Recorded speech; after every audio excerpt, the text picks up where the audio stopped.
ఇంతకుముందు ఇచ్చిన ఏదైతే రిపోర్ట్‌లో ముఖ్యంగా ఉపాధ్యాయులకు సంబంధించి చాలా అంటే ఉపాధ్యాయ సంఘాల నుంచి కొంత వ్యతిరేకత అనేదొచ్చింది. కానీ ఈ గవర్నమెంట్ వచ్చిన తర్వాత ప్రమోషన్‌ల విషయంలో గావచ్చు, సాలరీల విషయంలో గావచ్చు, ఒకటో తారీఖు జీతాలు ప్రభుత్వం మీద ఉన్నటువంటి సానుకూలత ఈ కమిషన్ రిపోర్ట్ వల్ల ఉద్యోగులు అంటే ఉపాధ్యాయులకు ముఖ్యంగా జీతాలు ఎక్కువున్నాయి గాబట్టి తగ్గించాల్సిన అవసరం ఉందేమో! అంటే ప్రభుత్వ బడుల్లో ఉన్నటువంటి మౌలిక సదుపాయాల కల్పన కోసం వీళ్ళ జీతాలు తక్కువ చేసి అందులో పెట్టాలి. దానివల్ల మ్యాచ్ అవుతది. ప్రభుత్వం మీద బర్డెన్ రాకుండా ఉండే అనే ఒక పాయింటు తీవ్రమైనటువంటి అసంతృప్తి వచ్చేలా చేసింది. దీన్ని ఎట్లా అంటే కమిషన్ తరపున మీరు ఎట్లా అంటే జస్టిఫై చేసుకోగలుగుతారు? అయితే మీరు మంచి ప్రశ్న అడిగారు. అయితే మా కమిషన్ వచ్చిన తర్వాత గౌరవ ముఖ్యమంత్రి రేవంత్ రెడ్డి గారు ఒక విషయం చెప్పారు మేము మీటింగ్‌కి వెళ్ళినప్పుడు. అసలు ఈ రాష్ట్రంలో 10 ఇయర్స్ నుంచి అంటే గత పాలకులలో 10 ఇయర్స్ నుంచి ఎడ్యుకేషన్ అంతా కొలాప్స్ అయిపోయిందని మేము చెప్పినాం ముఖ్యమంత్రి గారికి. ముఖ్యమంత్రి గారి నోటీస్‌లో కూడా ఉన్నదది. చెప్పిన తర్వాత ఎప్పుడైనా ఏ స్కూల్ అయినా, ఏ కాలేజ్ అయినా గవర్నమెంట్ మెయిన్‌గా ఆ యూనివర్సిటీలయినా గూడా, అక్కడ టీచరు కంఫర్ట్‌గా ఉన్నప్పుడు మాత్రమే స్టూడెంట్ సెంట్రిక్‌గా కొంత న్యాయం జరుగుతది. సో, కాబట్టి ముఖ్యమంత్రి గారు గూడా ఏం జెప్పారంటే, మనం టీచర్ల సమస్యలు ఏమున్నాయో కనుక్కోండి మీరు. టీచర్స్‌కి మంచి ఫెసిలిటీస్ ఇచ్చినప్పుడు, తర్వాత అక్కడ స్కూళ్ళలో కొంత ఇన్‌ఫ్రాస్ట్రక్చరు బాగున్నప్పుడు, బేసిక్ ఇన్‌ఫ్రాస్ట్రక్చర్ బాగున్నప్పుడు, కొంత మంచి ఎన్విరాన్మెంట్‌లో, మంచి అట్మాస్ఫియర్‌లో కొంత మంచి క్వాలిటీ ఎడ్యుకేషన్ వస్తది కాబట్టి, అసలు టీచర్ల సమస్యలు ఏమున్నాయని అడిగారు ముఖ్యమంత్రి గారు మమ్మల్ని. అంటే మేము 10 ఇయర్స్ నుంచి ట్రాన్స్‌ఫర్స్ లేవు. 10 ఇయర్స్ నుంచి ప్రమోషన్స్ లేవు. తర్వాత ఒక 20 ఇయర్స్ నుంచి పీఈటీలు గావచ్చు, తర్వాత పండిట్స్, లాంగ్వేజ్ పండిట్లు వాళ్ళంతా గూడా 20 ఇయర్స్ నుంచి గూడా పెద్ద యాజిటేషన్ చేస్తున్నారు. అవును. వాళ్ళకి న్యాయం జరగాలనేది. అవును. అంటే ప్రమోషన్స్ వాళ్ళకి. సో, 317 జీవో అనేది గత పాలకులు తీసుకొచ్చారు. కేసీఆర్ తీసుకొచ్చినటువంటి 317 జీవోలో అసలు నేనైతే స్పెషల్‌గా నా దగ్గరికి ఒక టీచర్ వచ్చిండ్రు. భార్యాభర్తలు ఇద్దరొచ్చారు. వచ్చి నేను గద్వాల పనిచేస్తున్నానని ఆమె జెప్పింది. నేను ఆసిఫాబాద్‌లో పనిచేస్తున్నానని తను జెప్పాడు. మా పిల్లలు సార్ చూడండి సార్ మేమెక్కడ పోయినా ఏడుస్తుర్రు సార్ బస్సులో వెళ్తుంటే అని జెప్పేసి వీడియో చూపించారు. నిజంగా నన్ను కలిచివేసింది. అంటే అట్లా 317లో గూడా ముఖ్యమంత్రి గారు స్పౌజ్ తీసుకురావడం అవును. జరిగింది. సో, కాబట్టి ఈరోజు గౌరవ ముఖ్యమంత్రి రేవంత్ రెడ్డి గారు అంటే టీచర్ల సమస్యలు ఉండొద్దు అని జెప్పేసి టీచర్లకే సమస్యలుంటే అక్కడ ఎడ్యుకేషను క్వాలిటీ అనేది రాదు కాబట్టి, ఫస్టు ఆ టీచర్లకు ప్రమోషన్‌లివ్వాలి. టీచర్లకు చాలా ట్రాన్స్‌పరెన్సీగా ట్రాన్స్‌ఫర్‌లు ఇవ్వాలి.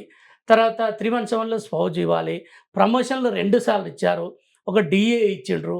అయితే ఇట్లా టీచర్లు కంఫర్ట్‌గా ఉన్నప్పుడు మంచి క్వాలిటీ ఎడ్యుకేషన్ వస్తదని ముఖ్యమంత్రి గారు నమ్మి వాళ్ళకి చాలా న్యాయం చేశారు. ఈ గతంలో ఎప్పుడు జరగనటువంటి విషయాలన్నిటిని కూడా టీచరు కంఫర్ట్‌గా ఉండి ఒక మంచి అట్మాస్ఫియర్‌లో పిల్లలకు మంచి క్వాలిటీ ఎడ్యుకేషన్ ఇవ్వాలని టీచర్లను మంచి కంఫర్ట్‌గా ఉండేటట్టుగా చేశారు. వాళ్ళు కూడా టీచర్లు కూడా చాలా హ్యాపీగా ఉన్నారు. గవర్నమెంట్ మీద, అవును. గౌరవ ముఖ్యమంత్రి రేవంత్ రెడ్డి గారి మీద చాలా పాజిటివ్‌గా వచ్చి పాజిటివ్ ఆలోచన చేస్తున్నారు. వాళ్ళు స్కూళ్ళల్లో గూడా నేను తిరిగినటువంటి స్కూళ్ళల్లో గూడా టీచర్లు బాగా మంచి బెస్ట్ ప్రాక్టీసెస్ టీచర్లు చాలామంది ఉన్నారు. అంటే సమాజంలో నేను గమనించిందేంటంటే, ఇప్పుడు చాలామంది పిల్లలు అంటే పేరెంట్స్ ఒక పేదవాడు గూడా ఏం చేస్తున్నాడంటే, అంటే పక్కింటి వాళ్ళు ప్రైవేట్ స్కూల్‌కి తన పిల్లల్ని పంపిస్తుర్రని, ఇతను కూలీనాలు చేసుకొనో, లేపోతే కాయ కష్టం చేసుకొనో, వీళ్ళ పిల్లల్ని గూడా పక్కింటి వాడు ప్రైవేట్‌కి పంపిస్తుండు పిల్లల్ని, ఇతను గూడా ప్రైవేట్ స్కూల్‌కి పంపిస్తున్నాడు. అవును. అంటే అట్లా పంపించడమే గాకుండా, అక్కడ ప్రైవేట్ స్కూల్‌లో ఆహ్, నర్సరీ, ఎల్‌కేజీ, యూకేజీ ఉంది. సో, మన గవర్నమెంట్‌లో నర్సరీ, ఎల్‌కేజీ, యూకేజీ లేదు. సో, కాబట్టి ఆ పిల్లలు పోతుర్రు గదా! కానీ నా పిల్లలు గూడా చదువుకోవాలని ఒక యాస్పిరేషన్ పేరెంట్స్‌లో చాలా బాగుంది. గౌరవ ముఖ్యమంత్రి రేవంత్ రెడ్డి గారు గూడా పదే చెప్తా ఉన్నారు మీటింగ్‌లలో. అంటే పేరెంట్స్ పేదవాళ్ళు గూడా తమ పిల్లలు బాగా చదువుకోవాలనే ఆలోచనతోటి ఈరోజు ఉన్నారు. కాబట్టి అట్లాంటి క్వాలిటీ ఎడ్యుకేషన్ మనం గవర్నమెంట్‌లో ఎందుకు ఇవ్వొద్దు? కాబట్టి గవర్నమెంట్‌లో మనం మంచి క్వాలిటీ ఎడ్యుకేషన్ ఇవ్వాలని ముఖ్యమంత్రి గారు పదే మీటింగ్‌లలో చెప్తా ఉన్నారు. సో, కాబట్టి ఈరోజు మా అబ్జర్వేషన్‌లోకొచ్చిన విషయాలేందంటే, ఆ పేదవాడు ప్రైవేట్ స్కూళ్ళలోకి పంపించి, ఆ ప్రైవేట్ స్కూళ్ళలోకి పోతే అక్కడ కూలీనాలు చేసుకొని, కాయకష్టం చేసుకొని, వచ్చిన డబ్బులను అక్కడ పెడితే, వీళ్ళకు రోగమో, నొప్పో వస్తే ఏదైనా హాస్పిటల్ పాలయ్యో, లేకపోతే ఓ ఇల్లు కట్టుకోవాలన్నా, లేకపోతే కుటుంబంకొచ్చే సంసారాన్ని పెంచుకోవాలన్నా గూడా, ఆ పిల్లల చదువులకే ప్రైవేట్‌కు డబ్బులు కడితే ఏముంటదిగ ఈ పేదవాడికి? కాబట్టి ఆ పేదవాడు అక్కడ పంపియొద్దు. మన దగ్గరనే నర్సరీ, ఎల్‌కేజీ, యూకేజీ తీసుకురావాలి అని జెప్పేసి మా రికమెండేషన్‌లో తీసుకురావడం జరిగింది. మా అబ్జర్వేషన్‌లో.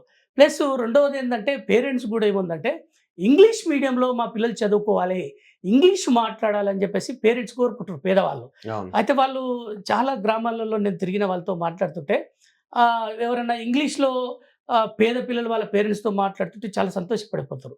సంబరం పడిపోతారు. కాబట్టి అది నేను చూసిన వాళ్ళప్పుడు వాళ్ళ పేరెంట్స్ కూడా అడిగిన, "మీ పిల్లలు ఇంగ్లీష్ మీడియము మన స్కూళ్ళల్లో చదువుకొని మంచి ఇంగ్లీష్ మాట్లాడితే మీకు సంతోషంగా ఉంటదా?" అంటే, "సంతోషం ఏంది సార్? మా పిల్లలు ఇంగ్లీష్‌లో మాట్లాడితే ఇంక అంతకు మించి ఏముంది సార్" అనే ఒక ఇంగ్లీష్ మీడియాన్ని నేనేమంటున్నా వాళ్ళు నేనేమంటున్నా అంటే, మీరు ఇంగ్లీష్ మీడియం పెట్టాలి అని అనుకున్న మాట నిజం. మీరు ఒక కిట్ తీసుకొచ్చి బూట్లు గావచ్చు, టై గావచ్చు, 2 జతల యూనిఫార్మ్ గావచ్చు, ఈవెన్ మీ ఈ ఈ గవర్నమెంట్ వచ్చిన తర్వాత నోట్ బుక్స్ గూడా ప్రతి స్కూల్‌కి యెస్. పంపించారు. యెస్. ఇవన్నీ బావున్నాయి. అయితే పీఆర్‌సీ ఇస్తే ఇంక మా జీతం పెరుగుతుంది అనుకుంటున్న దశలో, ఉన్న జీతాల్ని కట్ జేయాలి, సవరించాలి అనే ఒక చిన్న మీరిచ్చినటువంటి సలహా గావచ్చు, సూచన గావచ్చు ఆ రిపోర్ట్‌లో ఉన్నది. ప్రభుత్వం మొత్తానికి ఇబ్బందికరంగా మారింది అనేదైతే అంటే మీ దృష్టికి రాలేదా?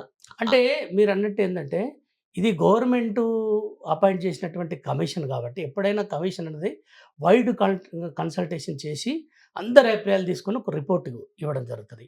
సో, ఇక్కడ జీతాల విషయాన్ని మీరు అడుగుతున్నారు గాబట్టి, జీతాలనేటివేందంటే, అంటే నిన్న గూడా చాలా టీవీ వాళ్ళు గావచ్చు, లేకపోతే టీచర్లు విపరీతమైనటువంటి టీచర్ల నుంచి నాకు కాల్సొస్తున్నాయి. మీరు చాలా అద్భుతంగా మా స్కూల్‌కొచ్చి చాలా విషయాలు చెప్పుతుర్రు. టీచర్ మంచి బెస్ట్ ప్రాక్టీసెస్ టీచర్లు అని చెప్తున్నారు. కానీ మా జీతాలు ఎక్కువున్నాయని మీ కమిషన్ చెప్పింది. మీ కమిషన్ భావిస్తుందంటే ఇక్కడ ఏమన్నామంటే కమిషన్‌లో రిపోర్ట్‌లో కూడా ఏం చెప్పామంటే టీచర్లు కూడా దయచేసి ఈ వేదిక ద్వారా విజ్ఞప్తి చేస్తున్నాం ఏందంటే, మేము టీచర్ల జీతాలు ఎక్కువ ఉన్నాయి అని అనలేదు. ఏమన్నామంటే టీచర్ల జీతాలు భవిష్యత్తులో అపాయింట్‌మెంట్ అయ్యేటువంటి వాళ్ళకి అంటే కొంత ఇప్పుడు గవర్నమెంట్ స్కూళ్ళల్లో ఒక స్టూడెంట్ మీద ఎంత ఖర్చు పెడుతుంది గవర్నమెంట్ అంటే రూ. 1,00,000 ఖర్చు పెడుతుంది. అంటే టీచర్ల సాలరీస్ కావచ్చు, అదేవిధంగా వాళ్ళ యూనిఫార్మ్స్ కావచ్చు, వాళ్ళ మధ్యాహ్న బుక్స్ కావచ్చు, భోజనము, అదే వాళ్ళ బుక్స్ స్కాన్స్. కావచ్చు, మిడ్ డే మీల్ కావచ్చు, తర్వాత అక్కడ స్కూల్ మెయింటెనెన్స్ కావచ్చు, తర్వాత అక్కడ ఉన్నటువంటి స్టాఫ్, ఇన్‌ఫ్రాస్ట్రక్చర్ అంతా టోటల్‌గా లెక్కేస్తే ఒక్క స్టూడెంట్ మీద రూ. 1,00,000 ఖర్చు పెడుతున్నాం మనం. సో, రూ. 1,00,000 ఖర్చు పెడుతున్నప్పుడు క్వాలిటీ ఎడ్యుకేషన్ రావాలి గదనేది ముఖ్యమంత్రి గారు అంటున్నారు. సో, మేము గూడా కమిషన్ గూడా ఏం భావిస్తుందంటే, ఇప్పుడు, ఇప్పుడు టీచర్లకు గౌరవ ముఖ్యమంత్రి రేవంత్ రెడ్డి గారు వాళ్ళు కంఫర్ట్‌గా మంచి వాతావరణంలో, మంచి అట్మాస్ఫియర్‌లో వాళ్ళు ఇప్పుడు ఇంతకుముందు 317 జీవో అని చెప్పినాం. భార్యాభర్తలు దూరంగా ఉన్నారు. వాళ్ళిద్దరిని ఒక దగ్గరకు తీసుకొచ్చేటువంటి స్పౌజ్ ఇచ్చిండు ముఖ్యమంత్రి గారు. సో, వాళ్ళు మానసికంగా ప్రశాంతంగా ఒక మండలంలో లేకపోతే కొంచెం దూరం ఒక 30 కిలోమీటర్లో, 40 కిలోమీటర్లో ఉంటే గూడా వాళ్ళు వెళ్ళి భార్యాభర్తలు చక్కగా అక్కడ పని చేసుకొనొచ్చి ఆహ్, ఇంటి దగ్గర పిల్లలతో కలిసి ఉండి మంచిగా వాళ్ళు ప్రశాంతంగున్నప్పుడు ప్రశాంతంగా ఉంటారు. వాళ్ళు గూడా స్కూల్‌కెళ్ళి స్టూడెంట్స్ గూడా మంచి అవును. ఎడ్యుకేషన్‌ని ఇవ్వగలుగుతారు మానసికంగా అవును. పర్ఫెక్ట్‌గున్నప్పుడు. సో, కాబట్టి అట్లాంటి కంఫర్ట్‌గా ఉండేటువంటి టీచర్లు మన పిల్లలు క్వాలిటీ ఎడ్యుకేషన్ ఇవ్వాలని జెప్పేసి ముఖ్యమంత్రి గారు అంటున్నారు. కాబట్టి మేము గూడా ఏమంటున్నామంటే, ఇప్పుడు ఈ కన్సల్టేషను చేసినప్పుడు వచ్చేటువంటి అభిప్రాయాలన్నిటిని మాత్రమే మేము ముఖ్యమంత్రి గారికి చెప్పినాం. ఇవి భవిష్యత్తులో జీతాలను కొంచెము అంటే భవిష్యత్తులో జరగబోయేటువంటి రిక్రూట్‌మెంట్ ఏదైతే ఉందో కొత్తగా వాళ్ళకి మాత్రమే ఆలోచించమని చెప్పినాం ఇది. అయితే ఇంకిక్కడతో కానీ ఇక్కడ టీచర్లు ఏమనుకుంటారంటే, ఇప్పుడు మా టీచర్ల జీతాలు ఎక్కువున్నాయి. సో, తగ్గిచ్చేస్తారు. తగ్గించండి అన్నారు అని చెప్పేసి అనుకుంటుర్రు. అట్లా కాదిది. హ్మ్. అంటే భవిష్యత్తులో జరిగేటువంటి రిక్రూట్‌మెంట్‌కు చూసి ఆలోచన చేయండి. అంటే ఒక్కొక్కరికి రూ. 1,00,000 ఖర్చు పెడుతున్నాం పిల్లల మీద. సో, అంటే ఇంకా మేము కొత్తగా స్కూల్‌లు Telangana public school, Telangana foundation schools అని తీసుకొస్తున్నాం పైలట్ ప్రాజెక్ట్ అవును. కింద. అవును. సో, దాంట్లో ఒక 1500 మెంబర్స్‌నో లేకపోతే ఒక 1000 మెంబర్స్‌నో స్టూడెంట్స్‌ని తీసుకుంటే అక్కడ మంచి అట్మాస్ఫియర్‌లో అన్నీ అంటే ఒక స్కూల్‌కు అంటే ఒక ప్రైవేట్ ఇంటర్నేషనల్ స్కూల్‌కు ఎట్లయితే ఇన్‌ఫ్రాస్ట్రక్చర్ ఉంటదో అంతటి ఇన్‌ఫ్రాస్ట్రక్చర్ పెట్టి జీతాలు ఇవే జీతాలిస్తే అంతమంది స్టూడెంట్స్‌కి ఒక్కొక్కరి మీద ఎంత అవుతుందంటే ఒక 40,000, 45,000 మాత్రమే ఖర్చు చేయగలుగుతాం. అంటే రాష్ట్ర ఖర్చు పెట్టేటువంటి పిల్లల మీద ఖర్చు పెట్టేటువంటి బడ్జెట్‌ను తగ్గించే ప్రయత్నం ఉన్నది. అయితే ఇక్కడ టీచర్ల జీతాలు గాదిక్కడ. అంటే స్టూడెంట్స్ పెరిగితే ఆటోమేటిక్‌గా ఇదంతా గూడా ఖర్చనేది తగ్గుతది.